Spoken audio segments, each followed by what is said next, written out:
안녕하십니까. JBCN 생활법률입니다. 친구와는 돈거래하는 것이 아니다. 그런 말 한 번쯤은 들어보셨을 거예요. 가까운 사이일수록 돈거래는 하지 말라는 뜻이겠죠. 하지만 말처럼 쉽지가 않습니다.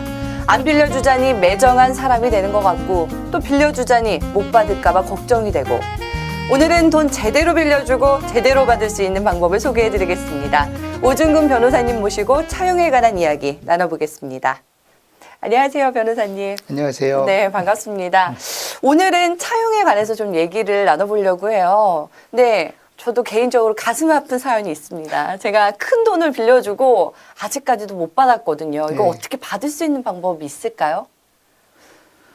뭐 한마디로 말씀드리긴 어려운데 돈을 빌려주었다는 어떤 증거 같은 것을 가지고 계시다면 뭐 받는 것은 가능하십니다. 아, 네. 그러면은 증거라 하면 차용증 말씀하시는 건가요? 예, 흔히들 그 가까운 사이에서 돈 거래를 하고 그럴 때는 그 말씀하신 바와 같이 뭐 좀 친한 사이에 믿고 하니까 그래서 이제 차용증 같은 것을 받지 않는 경우가 있는데 그 차용증이 없게 되면은 뭐 차용증이든 그런 서류가 없게 되면 나중에 그 상대방 쪽에서 그 사실을 인정하지 않을 경우에 상당히 좀 힘들게 됩니다. 그래서 그렇지만 차용증을 지금이라도 가지고 계시다면은 쉽게 문제를 해결할 수는 있을 겁니다.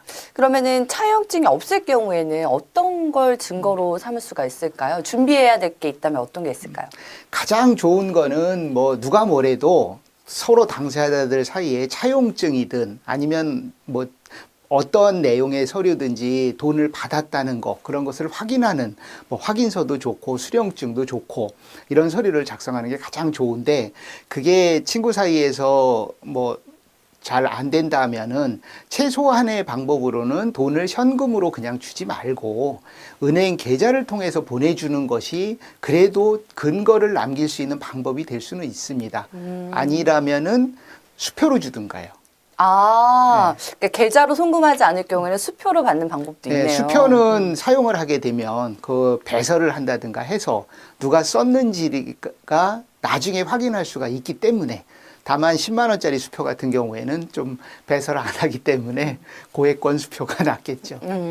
그러면 이제 돈을 빌려줬을 때 이렇게 뭐 은행으로 송금하거나 혹은 이제 수표로 받거나 아니면 차용증이 있거나 네. 이런 여러 가지 방법들, 증거들을 가지고 그럼 돈을 못 받았습니다 하고 이제 재판을 하면 되는 건가요? 그러니까 돈을 안 줄 경우에 그 뭐 마지막에 할 수 있는 것은 결국 재판이 되겠죠. 그러면 재판에서는 내가 돈을 빌려줬다는 증거가 필요하게 됩니다. 그럴 때 쓸 수 있는 게 그런 차용증이라든가 은행 송금해 준 그런 서류 이런 것들이 증거가 될 수 있는 것입니다. 그러면은 아무래도 이제 약속한 날짜보다 늦게 주거나 안 주거나 하니까 재판을 하게 되는 건데 네. 그럼 늦게 받았잖아요. 받게 되더라도 네. 거기에 대한 보상이나 이런 건 없나요? 뭐 이자를 쳐준다든지? 그러니까 이제 돈을 빌려줄 때 그 통상 사람들이 서로 간에 내가 이자를 주겠다거나 아니면 언제 갚겠다거나 이런 약속을 하게 됩니다. 그래서 이자를 주기로 약속을 했으면 그 이자를 돈을 갚는 날까지 줘야 되는 거고요. 그 다음에 자, 그냥 간단하게 한 달 뒤에 돈을 갚기로 하고 돈을 빌렸습니다. 그런데 이자는 정하지 않고요. 친구 사이니까. 그런데 한 달 뒤에 안 주면 그럴 경우에는 이자는 원래 없었지만 내가 돈을 달라고 한순간부터 법에서는 또 이자가 발생하게 정해놓은 게 있습니다. 아, 그래서 굳이 이자를 그거에 정하지 의한 않더라도요. 예. 이자는 받을 수 있는데 이자는 정하는 게 좋습니다. 아, 그렇군요. 근데 만약에 이자를 이제 이자 얘기가 나와서 네. 드리는 말씀인데 좀 못된 친구여가지고 좀 높게 잡은 거예요. 네. 정말 누가 봐도 터무니없는 고리대금이라 그러잖아요. 네. 네. 그렇게 정했을 경우에 그 이자를 다 받을 수 있는 건가요? 그 많이 문제가 되는데요. 사채업자들한테 빌리거나 아니면 개인 간에서도 경우에 따라서 뭐 바깥에서 흔히 말하는 달러 이자라는 게 10일에 1할 뭐 아니면 한 달에 10% 이렇게 받게 되면 엄청난 이자가 됩니다. 근데 이런 것을 그냥 허용을 하면 일반 서민들이 상당히 힘들게 되기 때문에 법에서는 최대한 받을 수 있는 이자 한도를 정해놓은 게 있습니다. 그런데 그게 연 30%입니다. 예, 그래서 월로 따진다면은 월 2.5%까지가 법에서 허용하는 가능한 최대치가 됩니다. 아, 생각보다 많이 높진 않네요. 지금 은행 이자율이 뭐 1, 2%라고 따진다면요. 15배, 20배 이상 되는 근데 거죠. 이게 왜 바닥에 밖에 이렇게 붙어져 있는 그런 이자율에 비하면은 많이 그렇죠. 떨어져 있는 그러니까 이자인 것 법에서는 같습니다. 낮게 네네. 해야 되니까요. 그렇군요. 그럼 뭐 어쨌든 이자를 정해놓지 않더라도 늦게 주면 줄수록 이 빚을 진 사람은 더 많은 금액을 줄 수밖에 없는 거네요. 그렇죠. 아, 또 이 점을 모르시는 분들 나중에 때가 되면 주겠지. 때가 되면 줄 거야 하는 사람들 이거 고심해야 될 문제인 것 같습니다. 그러니까 돈을 빌린 사람이든 받는 사람이든 결국은 이제 돈을 실제로 받아야지 이 문제가 해결되는 건데요. 일단 이자에 아까 말씀드릴 때 변제기라는 거를 말씀드린 이유가 변제기가 됐을 때 갚지 않으면은 법에서는 지연이자라고 해서 지연손해금이라고 해서 그 이자율이 높아집니다. 아, 더 높아지는 예, 거예요? 그래서 뭐 약정한 거보다 그러니까 친구 사이니까 이자가 없는 걸로 했다든가 아니면 일부 정도로 아주 낮은 걸로 했어도 법에 그 변제기가 지내서 안 갚으면 나중에 판결 같은 걸 받게 될 때 그러면은 법에서는 연 20%까지 이자를 지급하라는 판결이 선고가 되게 됩니다. 또 굉장히 높아진데 이런 점 좀 알고 계셔야 될 것 같네요. 빚을 이제 좀 지신 분들은요. 네. 그리고 판결이 그럼 이렇게 나왔어요. 지금 저한테 굉장히 중요한 문제거든요. 제가 판결을 딱 받으면 그럼 이제 기다리기만 하면 은행으로 돈이 들어오는 건가요? 제 통장으로? 그렇게 생각하시는 분들이 참 많은데 그게 아닌가 보네요. 네. 실제로 판결을 받아도 그 판결에 따라서 돈을 줄 사람이 그냥 자진해서 주면 제일 좋죠. 그런데 주지 않을 경우에는 제가 스스로 강제 집행이라는 걸 해야 됩니다. 그 판결에 의해서 그 사람이 은행에 예금을 가지고 있으면 그 예금에 대해서 압류를 해서 제가 가져올 수 있는 방법이 있고 그 사람이 예를 들어 뭐 아파트에 살고 있는 자기 집이 있다. 그러면 그 집에 대해서 경매를 신청해서 그 돈을 받을 수 있는 방법이 있습니다.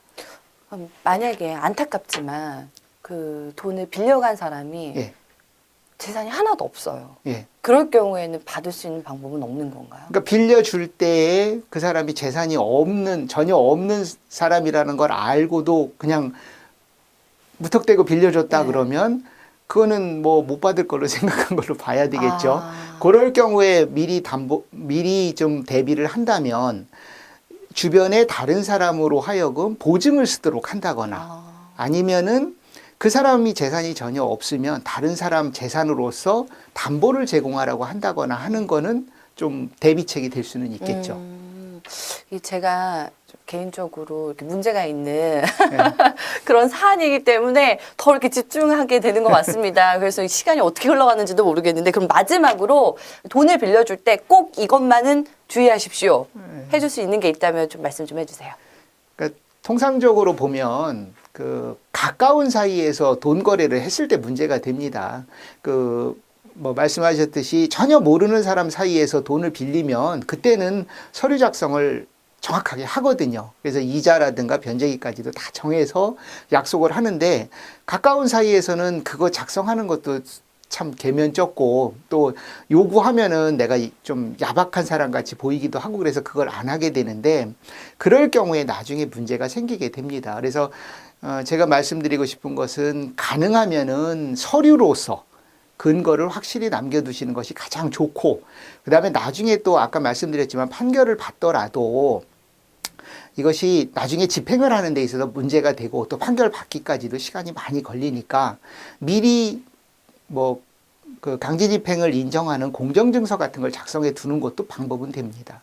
그럼 이 말씀해 주신 것 중에 갑자기 궁금한 게 생겼는데요. 이 차용증을 그냥 개인 간에 내가 너에게 돈을 빌렸다. 너는 언제까지 갚는다. 그냥 이런 개인적인 그냥 사생활적인 문구로도 이게 다 가능한 건가요? 사적인 문구로도? 가능합니다. 그래서 그런 내용이 들어간 것을 법에서는 처분문서라고 해서 상당히 중요하게 여깁니다. 그래서 본인이 서명을 하고 날인을 했으면 그거에 대해서 그 작성한 사람은 책임을 져야 됩니다. 그렇군요. 꼭 이렇게 뭐 변호사 사무실에 찾아가서 공증이라고 하잖아요. 그거 받지 않더라도 가능한 거군요. 예. 그럼 뭐 도장이나 뭐 지장 이런 거는 필요 없는 거 제가 너무 자세히 물어보나요? 서명을 받든 날인을 받든 음. 뭐 지장도 좋습니다. 그것을 받아야지 효력이 있습니다. 아, 그렇군요. 오늘 어떻게 보면 굉장히 예민한 문제인데 자세하게 설명을 해주셔서 정말 감사드리고요. 시간 내주셔서 다시 한번 감사드립니다. 고맙습니다. 네. 떼인 돈 받아들입니다 라는 문구 주변에서 심심치 않게 보게 되죠. 그만큼 저를 포함한 많은 분들이 돈을 빌려주고 못 받는 경우가 많은가 봅니다. 오늘 생활법률이 차용 문제를 해결하는데 많은 도움이 됐으면 좋겠습니다. 시청해 주셔서 고맙습니다.